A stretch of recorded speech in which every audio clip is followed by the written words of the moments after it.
Why the hell is almost no one talking about the vinyl chloride spillage at Ohio? Arresting reporters for trying to talk about it? Or arresting reporters for something else such as trespass or violating media injunctions and it's being spun as that? Just curious what the arrests are for, because you can't just be randomly arrested. There has to be a breach of one or more specific laws, or reasonable suspicion of. I don't know why people are or are not talking about it, but here's a bit of info on what the EPA has been doing to remediate since you're concerned about the consequences. A controlled burn of the remaining vinyl chloride in the cars, damming a river downstream of the contamination to prevent spread, vacuum truck and sorbent pads to remove visible contamination in the area, aeration pumps in contaminated areas to promote evaporation, air monitoring in the surrounding area. My guess would be 0 currently attributable deaths and immediate evacuations of a significant radius, plus ongoing action to deal with the chemicals from the derailment versus 25,000 deaths, with significantly more expected from the Turkey earthquake 3 days later. It has been reported, but much lower down than it would have possibly been otherwise. I'm certainly very aware of it, and I'm not in the US. I can't speak for other countries, but in the US at least pretty much all national news covered the derailment at the time, and while it's not front page news now, I'm seeing updates in the last 24 hours. From what I've seen, the worst appears to have been averted, and while there will doubtless be a serious impact, it should be localized and not as catastrophic as had been feared. As for the arrest, it was one reporter who got arrested after some kind of scuffle with police at a press conference. There's certainly questions about if it was justified/handled appropriately. I'm guessing no, but wasn't widespread or anywhere near a cover-up. What does everyone do but won't admit? Rehash conversations or plan future ones with people who aren't there. They stare at shit-covered toilet paper to see if they're done wiping. Wonder if people that have since long disappeared from your life, or you've only met once or twice, from time to time still think about you. Imagining what life would be like with your crush. Even as an adult. Cup your hands over your chest in the shower. Let it fill with water. Then let the water drop all at once. Commit a double homicide in Florida in 1993 that remains unsolved to this day. Judge. We all do it. It's about being intelligent enough to not let that cloud our perspective. We're all going longer than 1 week between bedsheet washes. Pick sides. Physically they don't. But mentally they do. Pick your nose. Like it's an effective way to clear when blowing just can't quite do it. But no, it's seen as unnatural. Thinking of being a hero, saving their school/college/office from terrorists and impressing their crushes.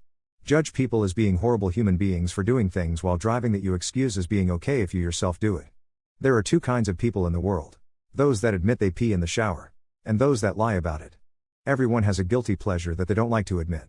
Whether it's binging their favorite show or checking their phone when they should be doing something else. We all have things that make us feel good, but we don't necessarily want to share with others.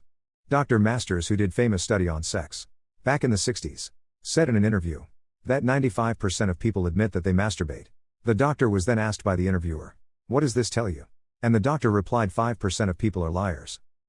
How do you deal with when you meet someone and there's mutual attraction but you're taken/married already?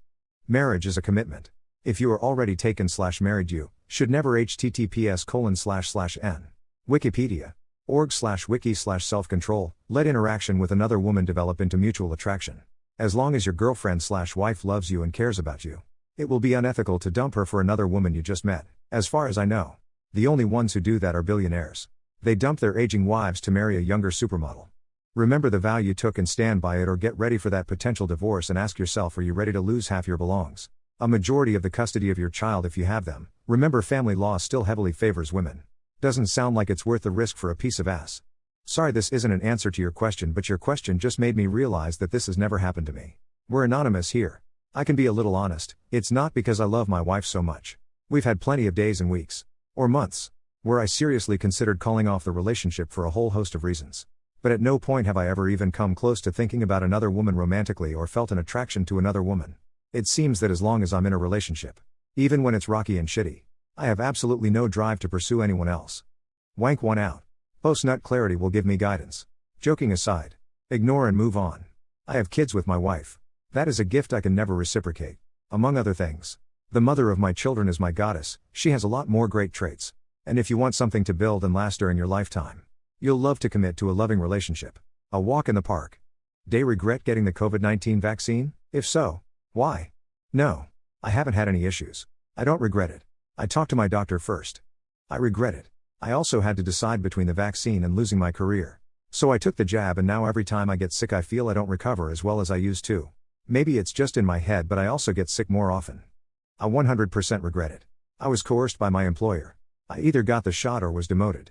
I had adverse reactions and it's played on my mind ever since. A few months later all restrictions were removed.